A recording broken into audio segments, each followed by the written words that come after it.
Les personnes qui vous ont plus combattu, ce sont les personnes qui étaient remplies de pauvreté ou c'était des personnes qui étaient ordinaires comme vous? Vous allez constater que la plupart des batailles que nous affrontons, ce sont des personnes.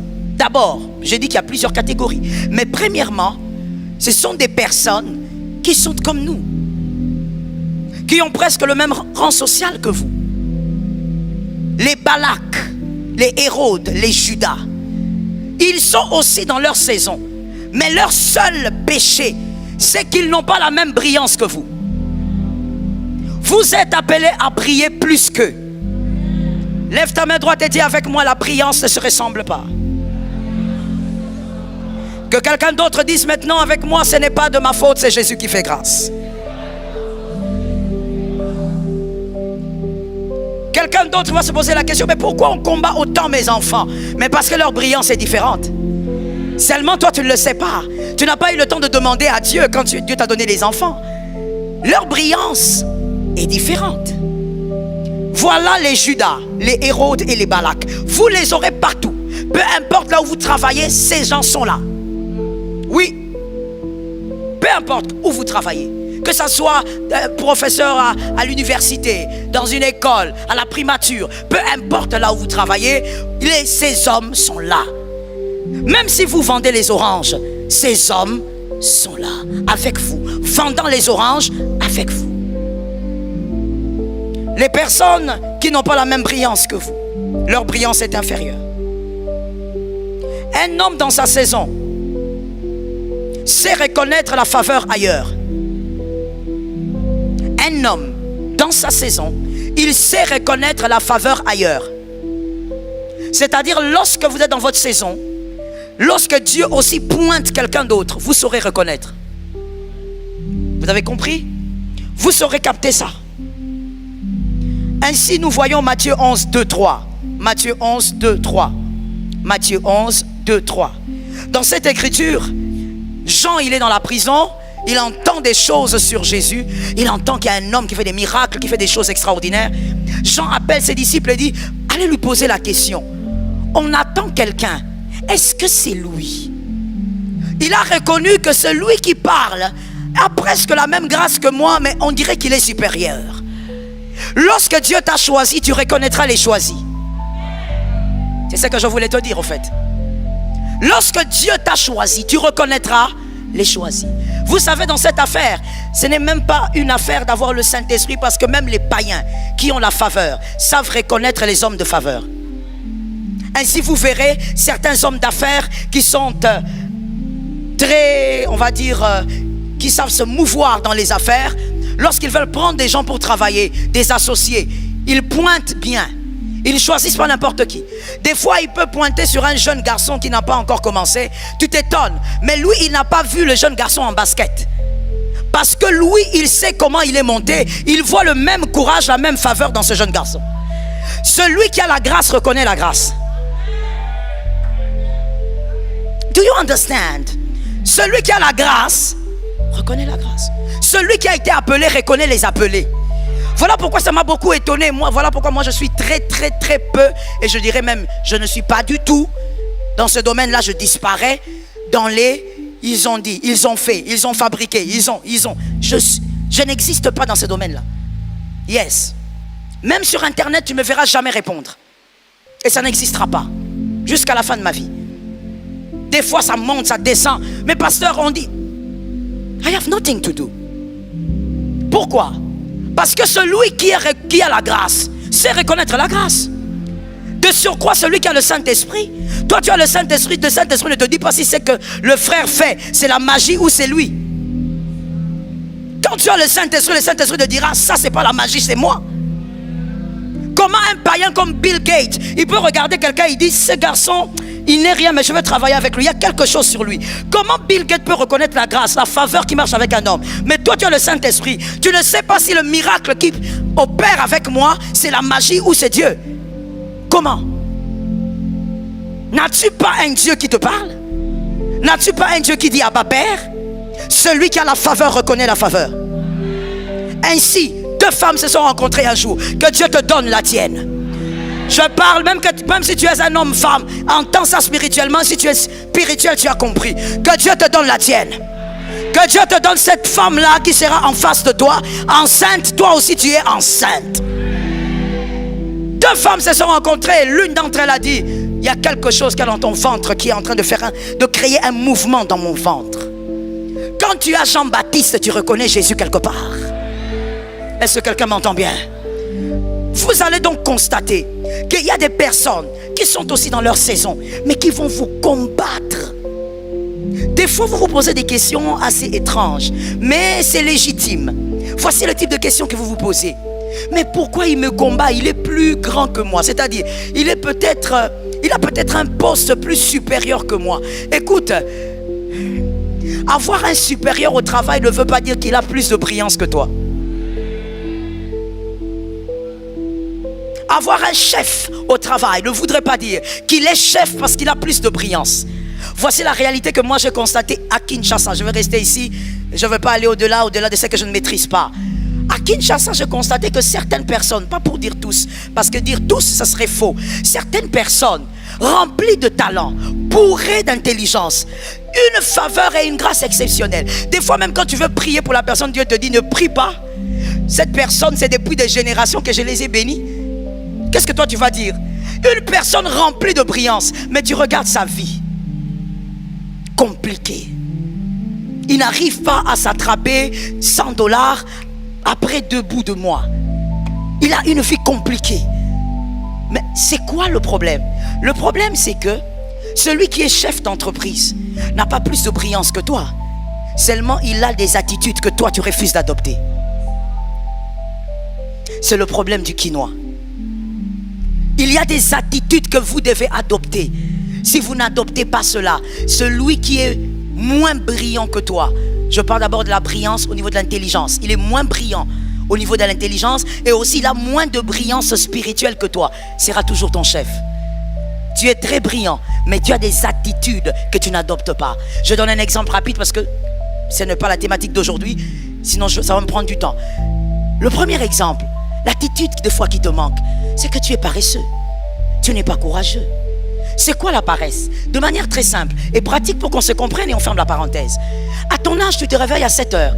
À ton âge, tu te réveilles à 8 heures. À 7 heures du matin, il y a des gens qui sont sur leur volant en train de rouler. Toi, tu dors. Et qu'est-ce que tu dis? J'ai dormi tard. D'accord. Tu as dormi tard parce que tu as gagné combien? Tu as dormi tard parce que tu regardais un film. Tu as dormi tard parce que tu regardais la télé. Jusqu'aujourd'hui, toi, à ton âge, tu dors tard parce que tu regardes la télé. Pendant que tu regardes la télé, il y a des gens avec leur téléphone qui font entrer des comptes. Il y a des gens qui sont en train de remplir leur compte bancaire. Pendant que toi, tu dors tard parce que tu regardes un film. Tu ris jusqu'à 23h minuit. Tu vas dormir avec des yeux gonflés. Les attitudes. Les attitudes.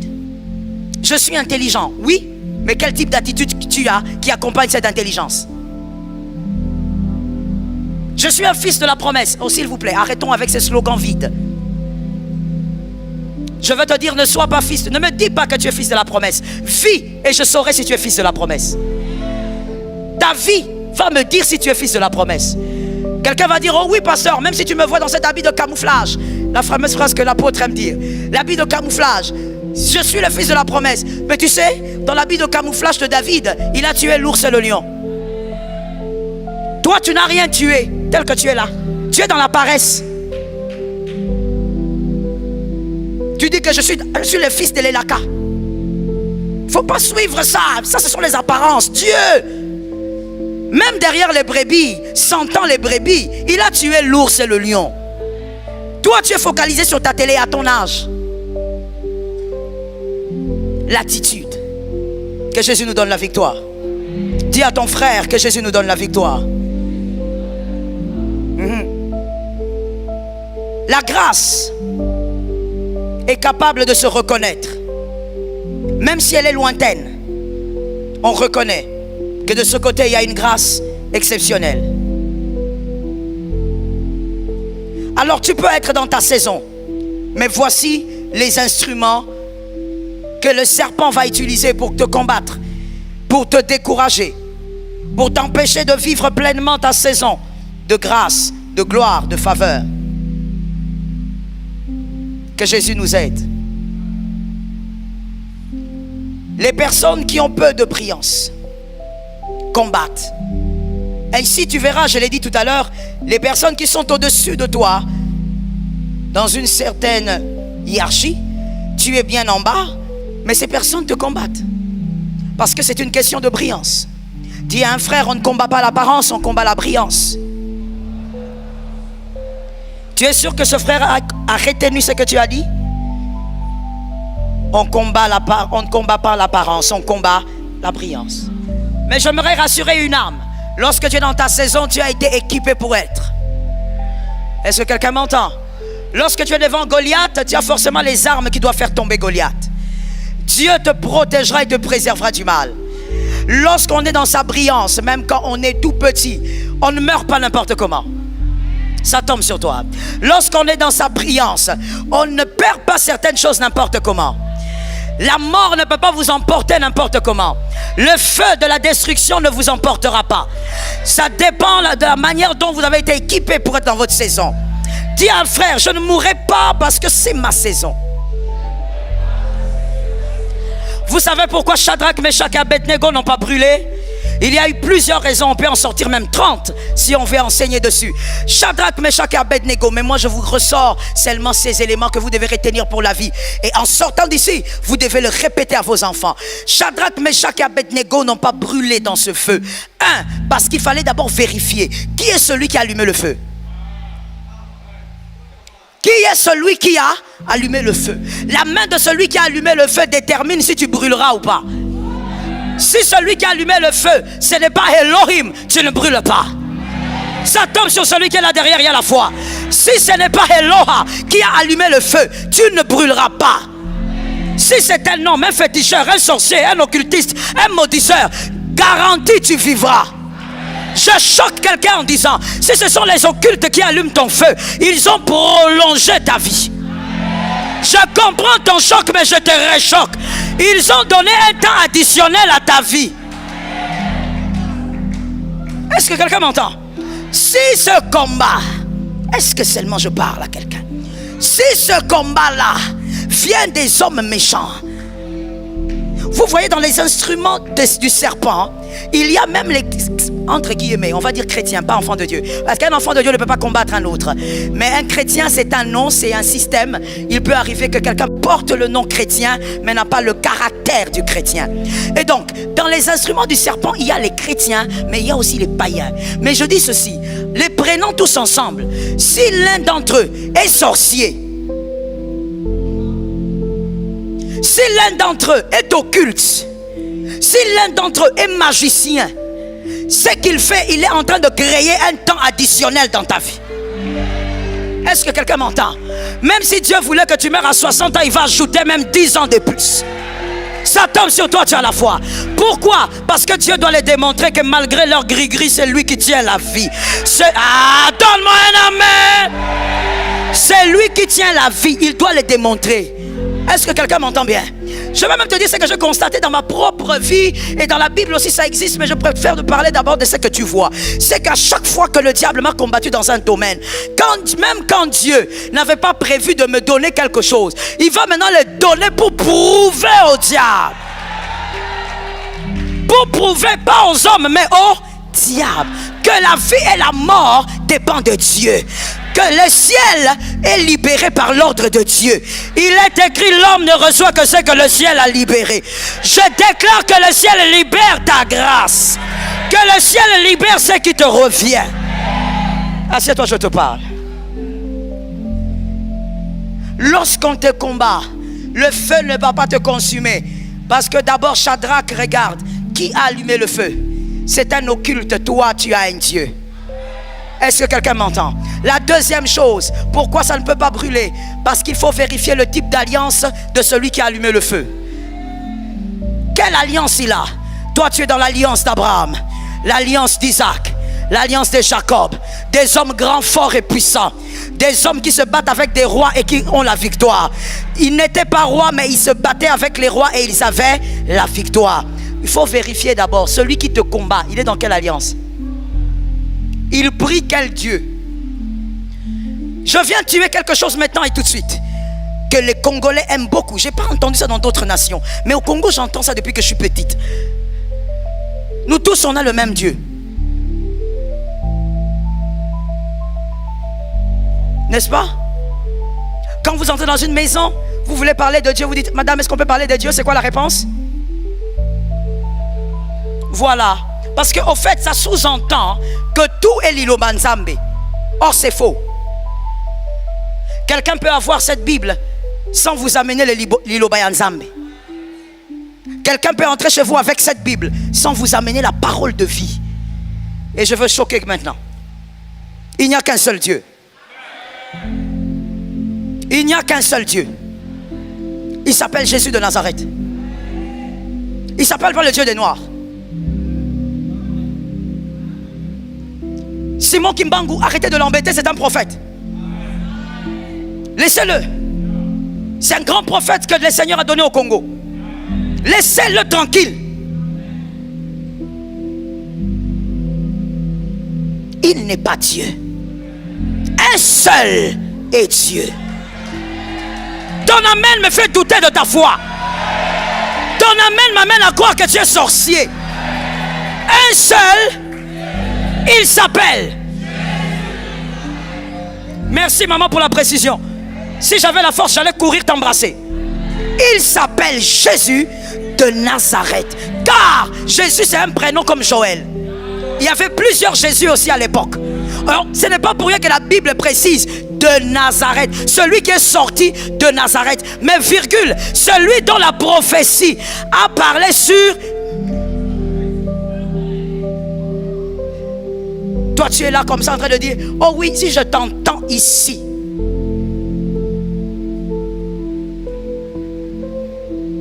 Non, écoutez pasteur, nous sommes tous un dans le Seigneur. Non. Vous allez prier n'importe où et vous dites, nous sommes tous un dans le Seigneur. Non. Citer le nom de Jésus est une chose. Vivre par Jésus est une autre chose. Ici dans une église, on peut citer Jésus, mais ce n'est pas Jésus qui est roi là-bas. Et toi tu vas là avec le slogan des Congolais. Non, on peut aller prier. On m'a invité. Qui t'a dit que nous sommes dans une époque où tu dois aller comme ça d'invitation en invitation? Tu es un oiseau voyageur. L'oiseau voyageur n'a pas de destination.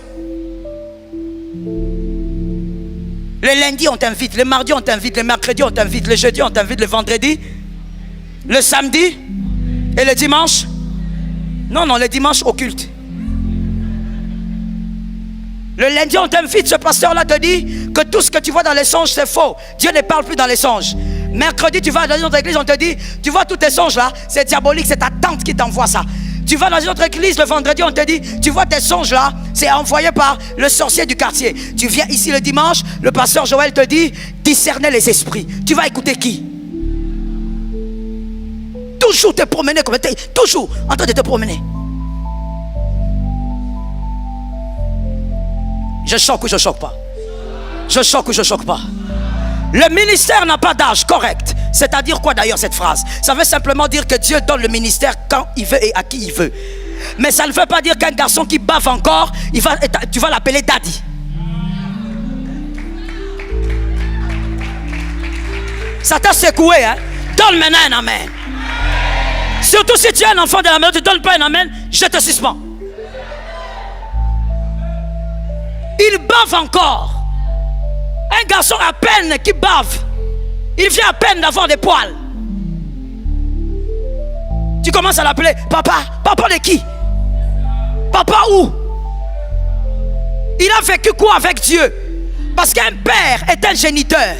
Mais ça veut aussi dire il a une expérience qu'il a enfantée. Il a engendré. Donne un amen. Il a une expérience qu'il a engendrée. Madame, c'est toujours les femmes qui tombent dans ça. Parce qu'on t'a dit au Congo, le ministère n'a pas d'âge. As-tu mal compris la phrase? La phrase veut simplement dire que Dieu peut appeler quelqu'un même à 6 ans. C'est tout. Que Dieu n'a pas d'âge pour l'appel, mais il y a un âge pour parler. Voilà pourquoi Samuel, quand il était avec Élie, ce n'est pas à n'importe quel moment qu'il a parlé. Il a commencé à parler quand Élie est parti. Mais c'était le fils de l'Élaka. Vous les jeunes aujourd'hui, donnez-moi un amen. Vous traumatisez les gens par des enseignements pourris que vous allez entendre je ne sais pas où. Les systèmes d'invitation partout comme des volages. Vous allez partout. Vous amenez des choses bizarres. Parce qu'on vient, on te dit, tu as 15 ans, mais tu as l'heure prophétique. Vomis le feu. C'est pourquoi vous brûlez les familles d'autrui. Vous détruisez les familles d'autrui. Et vous voyez, je veux dire quelque chose. Est-ce que je choque? Je te pose la question, est-ce que je peux choquer? Parce que je demande toujours la permission. Je dis ceci. Ça a créé l'impolitesse dans l'église. L'impolitesse. Le ministère, avoir le mandat, ne fait pas de toi un impoli. Comme toi, on t'a dit que le ministère, c'est le ministère. Alors tu te mets là. Tu es le papa de toutes ces mamans ici. J'ai dit, je choque ou pas? Je demande toujours la permission avant de choquer. Oui. Vous voyez ma fille là-bas. Levez-vous s'il vous plaît, ma fille. Viens ici. Viens. Toi, je sais que tu ne seras pas dérangé si je te fais passer ici devant. Voilà. Tiens-toi là, s'il te plaît, ma fille. Tu vois cette dame-là? Toi, comme tu es ministre, tu as été appelé au ministère. Tu n'as pas l'âge de son enfant. Tu viens là, tu dis, mettez-vous à genoux ici, maman. Dieu m'a dit, impoli.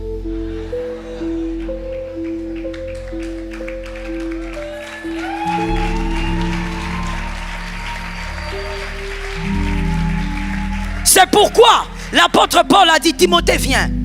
Dans la Bible, il y a tout, mon frère. Et moi, celui qui m'a appris qu'il y a tout dans la Bible, c'est mon père biologique. Quand on était dans les cultes de famille, alors que j'avais 4, 5 ans, 6 ans, mais quand je me rappelle, ça veut dire 8, 9 ans, il nous disait toujours, dans la Bible, mes enfants, il y a tout. Tout ce que tu peux chercher comme exemple dans la vie, il y en a. Quand j'étais petite, je ne comprenais pas. En grandissant, j'ai compris. Dans la Bible, il y a tout. L'apôtre Paul appelle Timothée, dit, Timothée, viens. Tu es mon fils que j'ai engendré, mais tu es trop jeune. Alors regarde, c'est écrit, hein. Regarde comment tu vas traiter les femmes âgées dans l'église.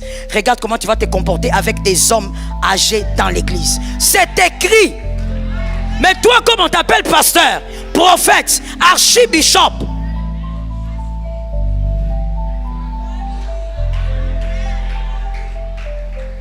impoli au degré 0. Tu ne regardes même pas que la personne avec qui tu parles a l'âge de ta mère. Oh non, c'est le ministère. Dans le ministère, tout le monde devient enfant. Il y a des gens qui sont dans cette église. Parce qu'on parle de ça maintenant et tout de suite. Il y a des gens qui sont dans cette église que je n'ai jamais tutoyé. Vous êtes là? Levez la main. Qu'on vous voie. Je n'ai jamais tutoyé. Pourquoi? Parce que le tutoiement, c'est une autre intimité. Et on ne le fait pas si la personne ne t'a pas autorisé. Ce sont des personnes que j'encadre, ce sont mes enfants spirituels, mais je ne les tutoie pas. Le mandat ne donne pas l'impolitesse. Merci ma fille. Pourquoi? Parce que toi tellement tu es un pigeon voyageur. Tu aimes aller écouter partout. Que quand tu entends seulement là-bas, on a dit venez, regroupement des oisillons. Regroupement des oiseaux sans ailes. Et tu viens avec des enseignements biaisés qui n'ont rien à voir avec la parole sainte et pure de Jésus. L'ordre, le mandat n'équivaut pas à l'impolitesse. J'ai besoin de 3 amens quelque part. Avoir le mandat ne voudrait pas dire déborder, dépasser le langage. Soyez respectueux. Mon daddy Jean-Baptiste m'a souvent dit ceci. Joël, n'oublie jamais. C'est lorsqu'il était en train de prier pour moi après qu'il m'ait ordonné. Il y a donc 13 ans passés comme ça. Il m'a dit, Joël, n'oublie jamais. Peu importe où Dieu va t'amener. Parce qu'il me dit, je sais que Dieu va t'amener prêcher au peuple. Mais écoute-moi. N'oublie jamais quand tu seras derrière un pupitre que parmi ceux qui t'écoutent, il y a des personnes plus intelligentes que toi. Et c'est ça la vérité. Mais quand vous êtes un jeune prophète ou jeune pasteur ou quoi, je ne sais pas, et que vous avez des enseignements biaisés, vous croyez que parce que vous êtes ici, nous tous, nous sommes inférieurs. Et c'est une grosse erreur. Que Jésus vous discipline, vous qui êtes appelés au ministère. Celui qui t'a allumé à quelle alliance? Puisqu'il veut allumer un feu contre toi, il n'est pas avec ton Dieu. Et donc tu ne brûleras pas. La troisième chose à vérifier, celui qui a allumé le feu pour te combattre, c'est-à-dire celui qui te combat, quel est le Dieu qui le protège? S'il te combat, c'est que ton Dieu ne le protège pas. Car il est écrit, je maudirai celui qui te maudira.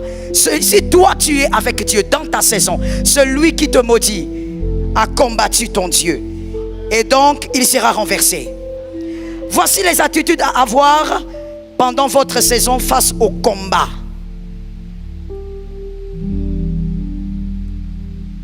Les attitudes à avoir. Je l'ai dit ici rapidement. Les instruments que le serpent peut utiliser. Ça peut être des chrétiens malheureusement, mais qui n'ont pas le caractère. Et donc ils sont encore jaloux. Ils sont envieux. Ça peut aussi être des païens. Parce que le païen est la proie facile du diable. Voici les attitudes à avoir lorsqu'on vous combat dans votre saison. Peu importe le nom de la personne qui vous combat. Premièrement,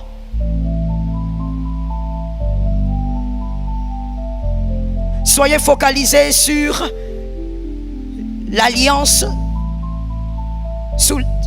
Soyez focalisés sur l'alliance sous laquelle vous êtes. Restez focalisés sur l'alliance. Dieu, il est le Dieu qui protège, et il y a des choses qui se protègent par l'alliance.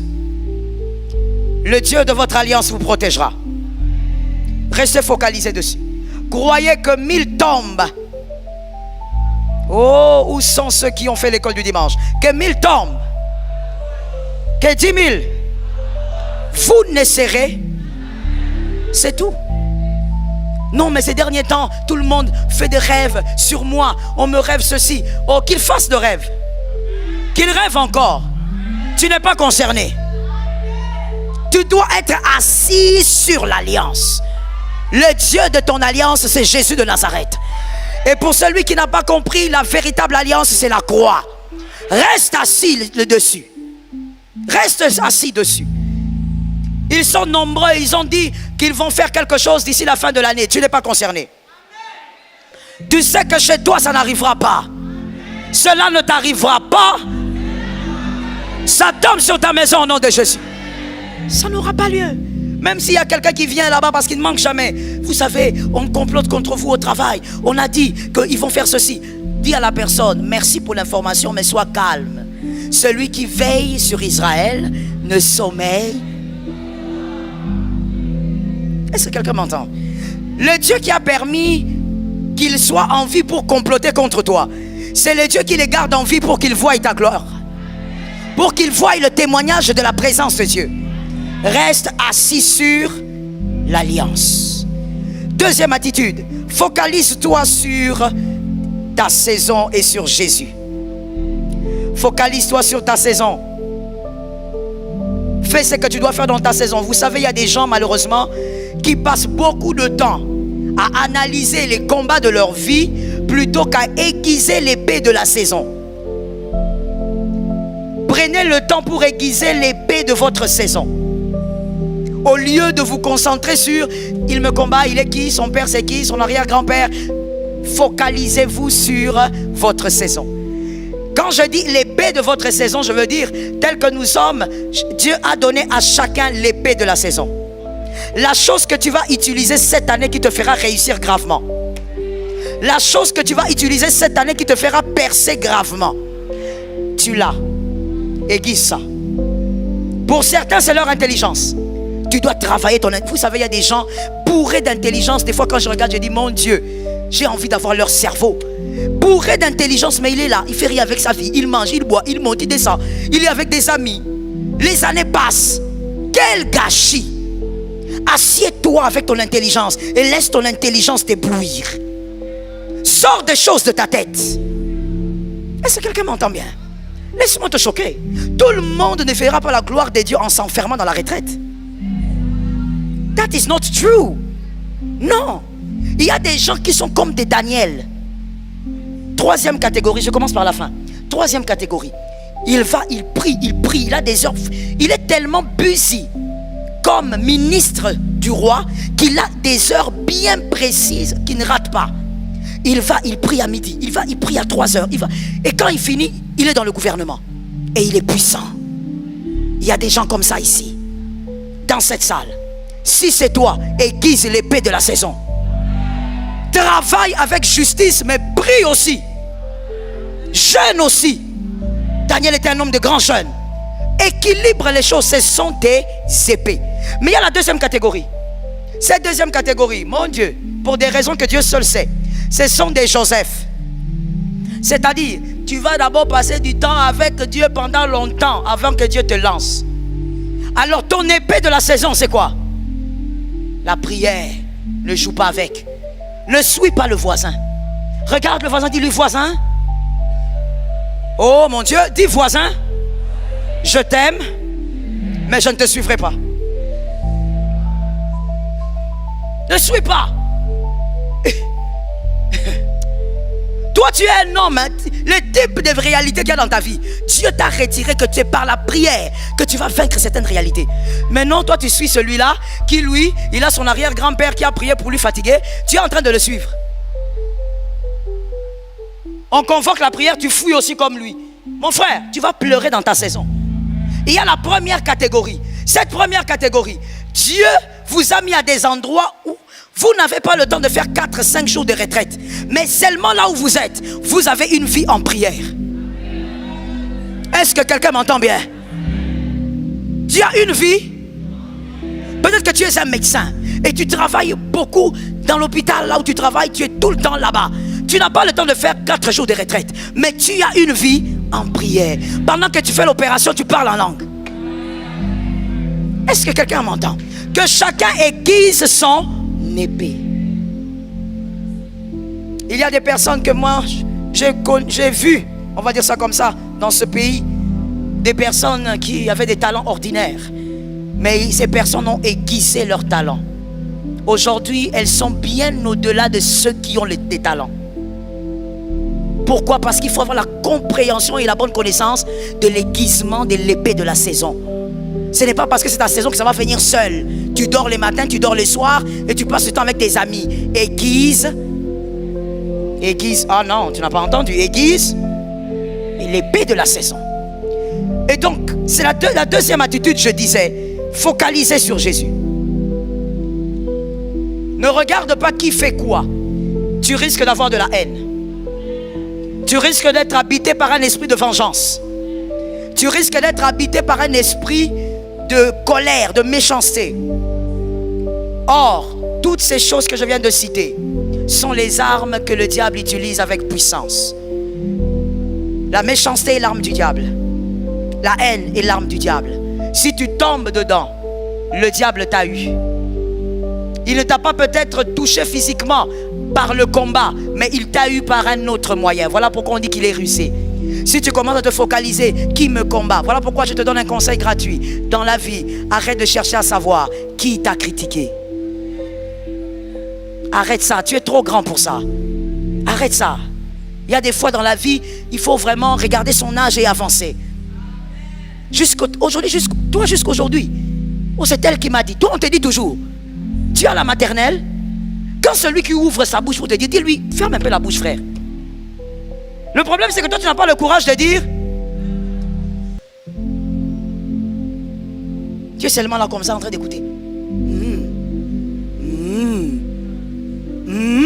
Là, maintenant, tu fais l'effort de ne pas ouvrir ta bouche pour que tu ne dises pas que j'avais parlé.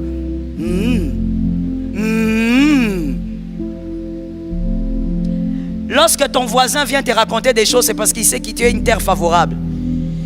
Si tu n'es pas une terre favorable, on ne va pas te faire asseoir pour te dire, tu sais, tel a dit. On sait que chez toi, ça ne passe pas. À ton âge, il faut évoluer. C'est pourquoi je dis, oh, s'il vous plaît, ne me lancez pas des flèches. Et même si vous me lancez, ce n'est pas grave. Je dis que Dieu bénisse les peuples de l'Équateur. Même si tu n'es pas de l'Équateur, dis Amen. C'est ton frère. C'est comme si on te disait, tu as un petit frère qui s'appelle Jordan, on dit que Dieu bénisse Jordan. C'est ton frère, non? Je répète la phrase, que Dieu bénisse tes frères de l'Équateur. Non, ça c'est un peuple. Ça c'est un peuple. S'il n'est pas d'accord, il va te regarder et te dire, je ne suis pas d'accord. S'il ne veut pas écouter ce que tu dis, il va te dire, je ne veux pas écouter ce que tu dis là. Ce n'est pas, oh, tu parles.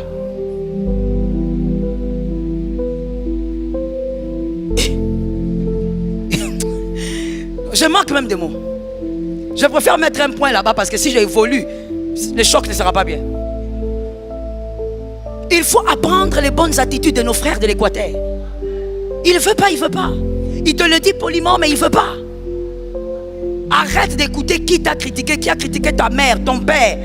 Ça va introduire de la haine, ça va introduire de la méchanceté. Le diable aime ces armes-là.